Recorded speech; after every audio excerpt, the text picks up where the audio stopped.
Good day, guys. Welcome back to my channel. It's me, Nate, and welcome back to BMS 4.33.1.U2, which is the version as of October 2016, which is the latest version as of now.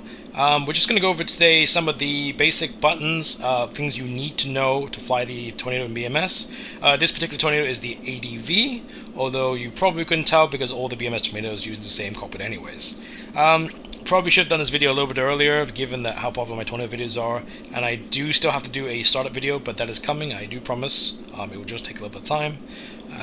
But for today, I just want to focus on things you really need to know, like a must-know list, and also very important or very useful shortcut keys you can use to really greatly reduce the workload you have in the cockpit. Just as a quick point, before I get into this, a lot of people always ask me, does it have X from the Tornado? Does this work like the Tornado does?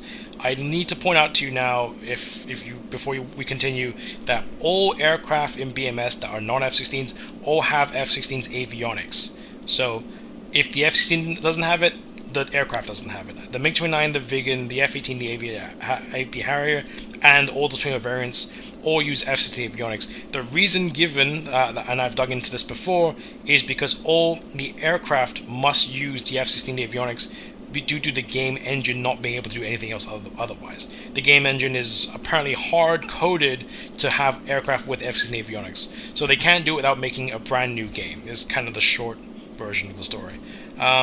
So if anyone wants to sort of rage type like, oh, but this isn't accurate, well, I'm sorry, I really can't help you there. You can take it up with benchmark sims. Alright guys, so let's get into the business end of stuff. So let's start with the first things first. Up in the HUD and the upfront panel, obviously your master arm switch is the big red button, which is very appropriately colored. Angle of attack tape here, which is quite useful for if you're in a dogfight, if you ever get involved there. And this is your missile launch warning indicator, which is very useful. In the real Tornado and in the FXX Tornado, this is your altitude warning. But in BMS, of course, you get a alert warning on your HUD. All these buttons for your HUD displays work as they say.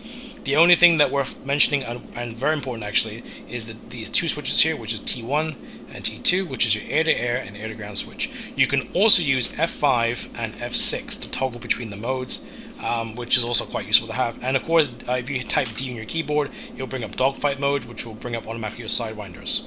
If I arm myself, it will you can hear sidewinders are there. Alright, and to get off dogfight mode, if you just type C, and it goes back to your normal mode. Very useful to have and very useful to use. Going down the cockpit front, left, your two MFD panels. In the real Tornado, this will of course be the terrain following radar panel.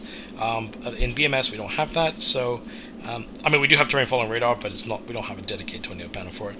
The MFD switches are on the inner panel, on the inside of the display, which is a bit weird, but I guess it looks neater that way.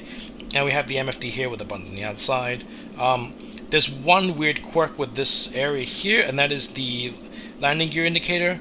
For some reason, the landing gear indicator is working the opposite way in BMS at the moment. So 3 greens is gear up. So everyone's like, oh Nate, you're an idiot. You left your gears up. Well, gears up. We've got 3 greens for gears up. Just, it is what it is. I hope it gets fixed in the near future, but that's only a really small thing to not worry about there. If you're going a little bit lower, this is your electronic warfare area, which is your chaff flare programs 1 through 4, your chaff flare power, manual, automatic, all the stuff here. This is all your electronic warfare stuff. So the only thing I need to use normally is just pick your program, make sure these are all on, and your jam is here. And you have it of course on. I mean, I always have mine on number 4, which is my emergency program. If I'm just cruising, I always have an emergency just in case. A little bit lower here is your your circuit breakers for your systems: data link, SMS, FCC, UFC, FCR. You know, all this avionics stuff. But the one thing worth noting here is your laser arm. The laser arm is always between the legs, which is a very awkward place of a laser arm button, given that your master arm is all the way up top. Kind of wish it was over here somewhere, but it is what it is. The other thing worth noting here, of course, more operationally, is the fuel gauge, which is in pounds. Now, this is kind of important because the real Tornado approaches, given that BMS, I'm sure, has a reasonable Tornado flight model, the approach speed for your aircraft is actually, you work at a base of 143 knots if your flaps are fully down, and then you work your way up the speeds by working out your aircraft weight. But the weight of the Tornado is in kilos. So for every kilo every 1,000 kilos above 14,000 kilos that your aircraft is, which is, by the way, the basic empty weight, I believe, is 14,000 kilos. For every 1,000 kilos above that, you add 5 knots to approach speed. So kind of a bit of guesswork or conversion is required to convert the fuel into, to add that to the weight, of course, and also the weapons. But you can kind of work that out yourself. You can generally work your rule of thumb. You can do actual accurate conversions. That's up to you. But that's something to note, that this is in pounds, not kilos, because again, due to the F-16 limitation. Working my way back, cockpit lights, inside lights, instrument lights there, and floodlights there. These don't work because these are not necessary, because they're made redundant by these two switches, how they work. External lights are here, and of course you have a whole bunch of startup stuff for the engine here, and your TAC end channels over here, but I'll go over that at some other stage. But all the engine stuff and the startup procedure stuff's here, so I won't go into that in the moment, but they're there. Moving way back to the left, this is your flaps up and down button. Now it's actually the emergency flaps up and down button. The actual flap handle is here. I think you can configure it to work on a slider, but I haven't done that. So you can use the buttons. This is flaps down the outside, flaps up on the inside. And this is your angle of your wing sweep angle control, but that also doesn't work, and it's done automatically in BMS. In the real Tornado, you engage high lift devices. Sorry, not high lift, high drag devices and the thrust buckets by knocking out these two throttle levers to the left, which in BMS you cannot do. In fact, I don't think you can engage your high drag devices, which are all your spoilers and ailerons, when you land, to reduce, just to make your aircraft more draggy and slow you down. But there is a thrust bucket, which is Alt T. So once your wheels are down, you can hit Alt T and then throw thrust, and that will slow your aircraft down greatly. Quite effective. Thrust buckets to be confused with thrust reversers, although they do the same thing. They work slightly differently. Working my way back to the aircraft here, we have your Cat 1, Cat 2 switch over here, which is, I think it says comms here. But anyways, that is your Cat 1, Cat 2 switch. So after you ditch all your bombs, you go Cat 1. Working my way a little bit further back here. Now this is the important thing here, which is your DED switch. I kind of want to go over this in detail. I think this will be the last thing. I think most of the important things here are covered. The DED switch is very inconveniently located, as you can see. And I believe without a tracking program, it's not great to look at.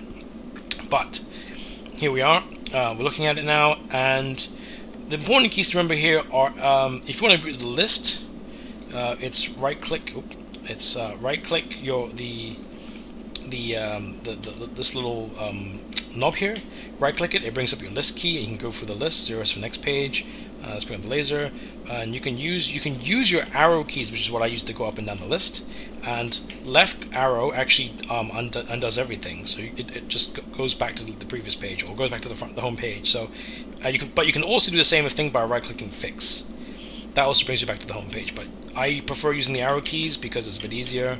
Also, plus/minus keys on your number pad. You can see the waypoints on the top increasing. That's using number pad keys. So the number pad works for all the stuff up here, which is very important to use. This is your INS alignment switch. Don't hit that by accident, because you'll then be stuck doing INS live on the plane. So very important, you make sure you hit this one, not this one.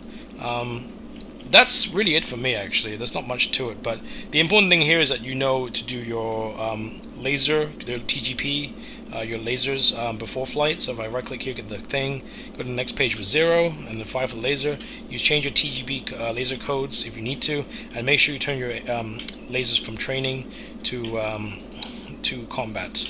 And you do that by going to laser where the training thing is. You hit 0. 0 is the toggle, and then you can go back and leave it. Alright guys, well that's it for me today. If you have any more questions, feel free to put in the comments below. I will try my best to answer them, and I will do a startup video at some point in the future. I think that's it for me today, guys, so please feel free to ask me any questions or comments, and I'll try my best to answer them. Alright guys, well this is Nate, out.